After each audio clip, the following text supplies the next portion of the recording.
அம்மா கொள்ளு ரசம் எப்படி வைக்கிறதுன்னு உங்களுக்கு வீடியோவில் காமிக்கிறேன்.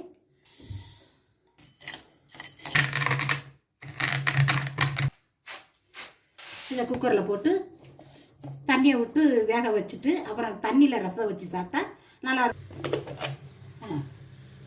கொள்ளு ரசம் வேக வச்சு நல்லா இறக்காச்சு. இப்போ இந்த தண்ணியை வடிச்சிட்டு அந்த தண்ணியில் தான் ரசம் வைக்கணும்.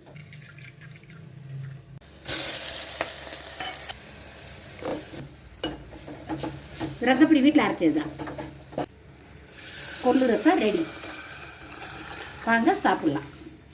இன்றைக்கி பாப்பா வீட்டில் வந்து சமைச்ச கொள்ளு ரசம், பீட்ரூட்டு, பருப்பு கடைஞ்சி வச்சுருக்கேன், புடலங்காய் கூட்டு, இது அப்பளப்பு, 2 அப்பளப்பு வச்சுருக்கேன். வாங்க சாப்பிட. இது பிடிச்சிருந்தா மனவள கிச்சனுக்கு ஃபாலோ பண்ணுங்கள், சப்ஸ்கிரைப் பண்ணுங்கள், லைக் பண்ணுங்கள், எங்களுக்கு ஆதரவு கொடுங்க.